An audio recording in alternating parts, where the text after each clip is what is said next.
আল্লাহ পাক বলেন কিতাবুন আনজালনাহু ইলাইকা লিতুখরিজান নাসা মিনাজ যুলুমাতি ইলান নূর। সবাই বলে আল্লাহু আকবার। আল্লাহ পাক বলছেন, হে রাসূল, এই কিতাবটা আমি এমনি ভাবে দেই নাই। এই কিতাবটা দেওয়ার একটা উদ্দেশ্য আছে, এই কিতাবটা দেওয়ার একটা মিশন আছে, একটা ভিশন আছে। সেই ভিশনটা হলো অন্ধকারে থাকা নিমজ্জিত মানুষগুলোকে যাতে আপনি এই কিতাব দিয়ে আলোর রাস্তা দেখাতে পারেন, সেই জন্য আমি রব্বে কারীম এই কিতাবটা নাজিল করেছি। জোরে কোন সুবহানাল্লাহ।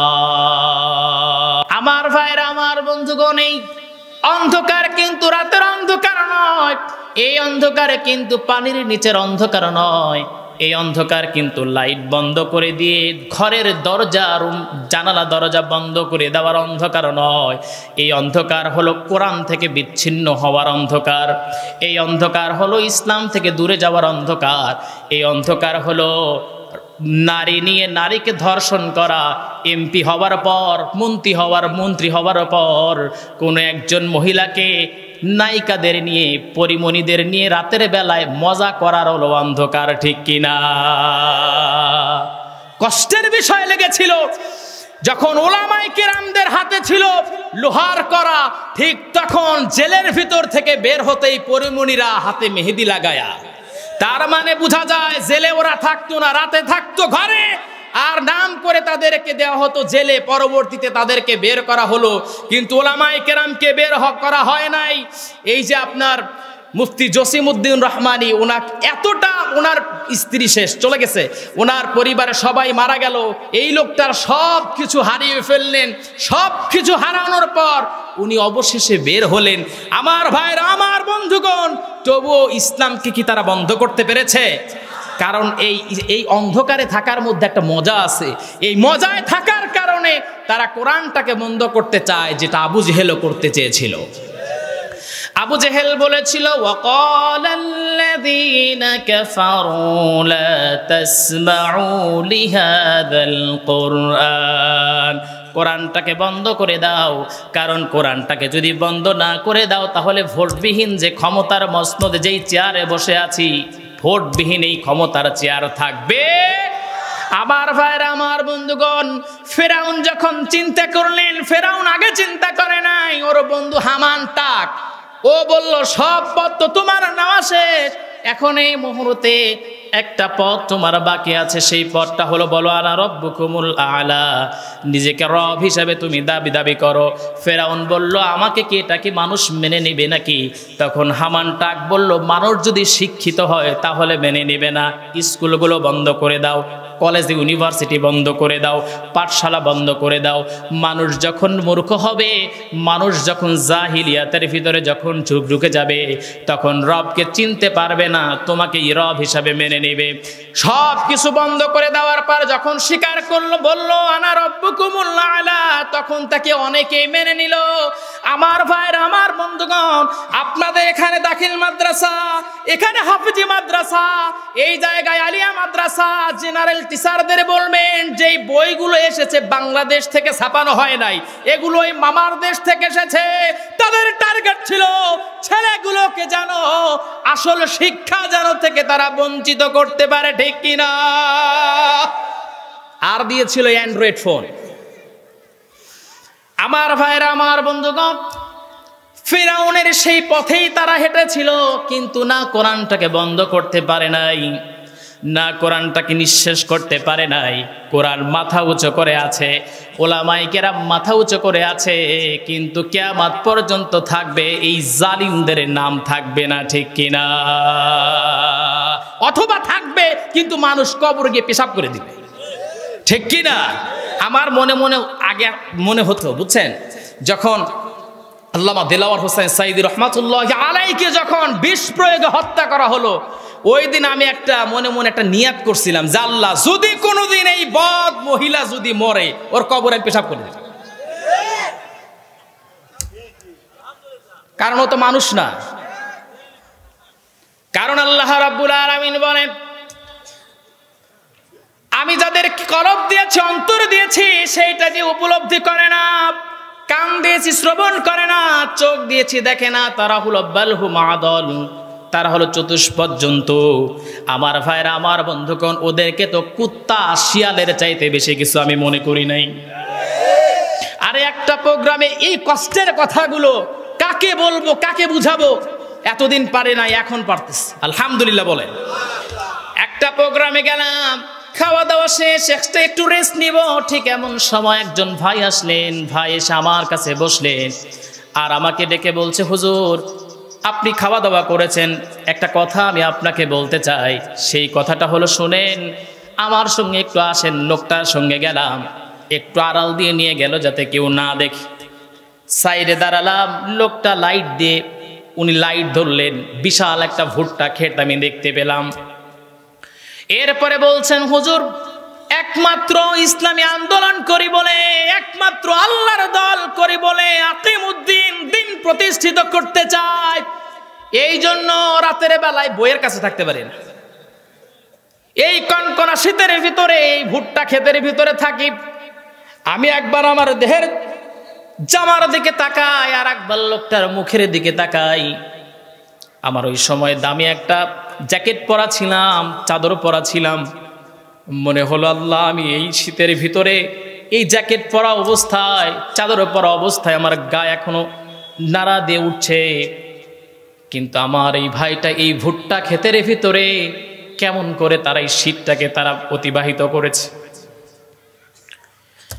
ঠিক এমন করে একজন ভাই, তিনি বিএনপি করতেন। গত বছর গাফরাগা প্রোগ্রামে গেলাম, ওই ভাই আমাকে জালিম দুনি এইখান থেকে যাওয়ার 3 দিন পূর্বে আমাকে ফোন দিয়েছে, হুজুর কি করেন?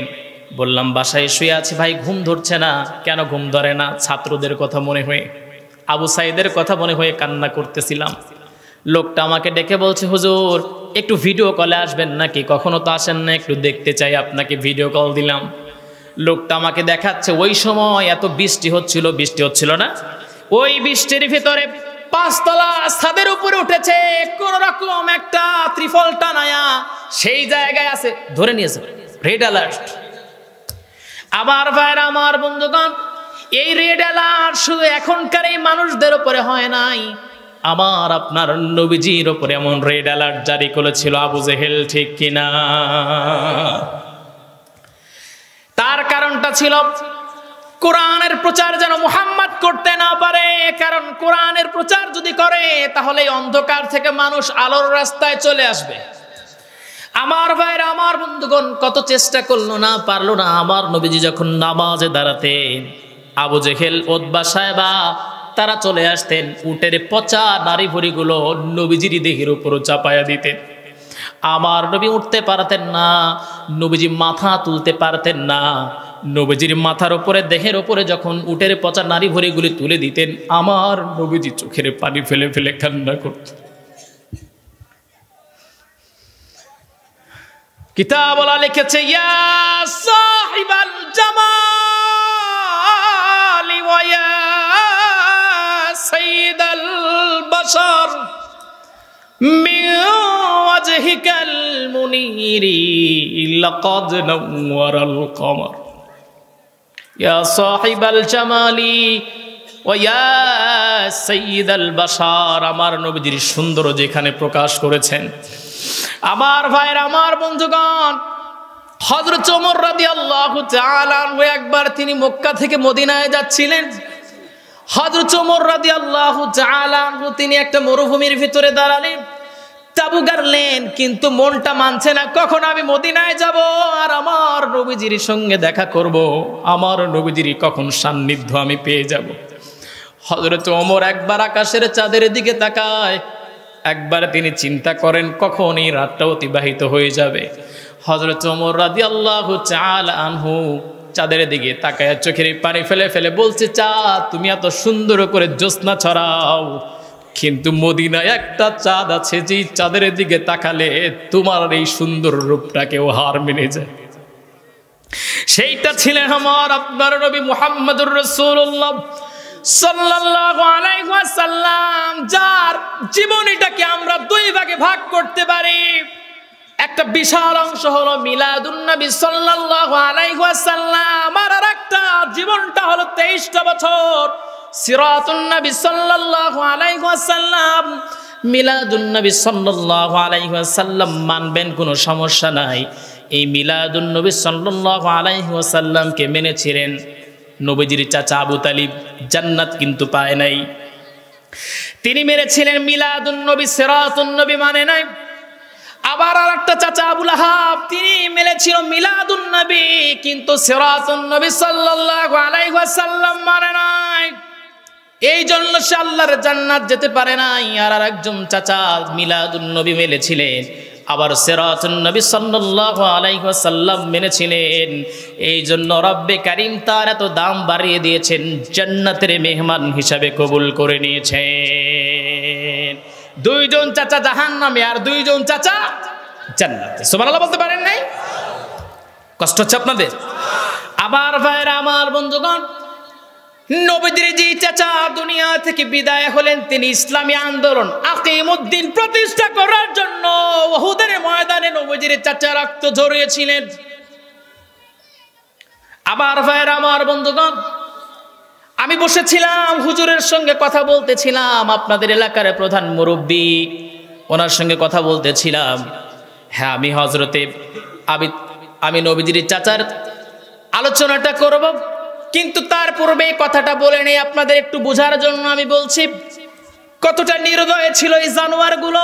আমার আম্মুর মানে আমার মায়ের আপন খালাতো বোনের ছেলে 2013 সালে যখন কোরআনের পাখিটাকে যখন ফাঁসির যখন রায় দেওয়া হলো, পিকেটিংয়ে গিয়েছিলেন, তিনি মানতে পারে নাই। পুলিশরা ধরলেন, গাড়ির ভিতরে তুললেন, এরপরে ডেকে বলছেন, বলো তুমি কোন দল করো? যদি বলতো আমি রাস্তা দিয়ে এমনি যাচ্ছিলাম, ছেড়ে দিত। ছেলেটা বলেছে, না, আমি আকিমুদ্দিন একটা দল করি, আল্লাহর জামিন আল্লাহর দিন প্রতিষ্ঠিত হোক। এই কথা যে মুফাসসির বলে, সেই মুফাসসিরের জন্য আমি এখানে এসেছি। প্রথমে তাকে পা দিয়ে 3-4 জন পুলিশ মেরে, মানে 3-4 জন পুলিশ লেগে পা, বুক থেকে পা পর্যন্ত পারাইছে। এরপরে ছেলেটাকে যখন এটা থেকে যখন দূরে সরাতে পারে নাই, তখন তাকে সরাসরি গুলি করেছে। একটা পর্যায়ে ছেলেটা দুনিয়া থেকে বিদায় হলো।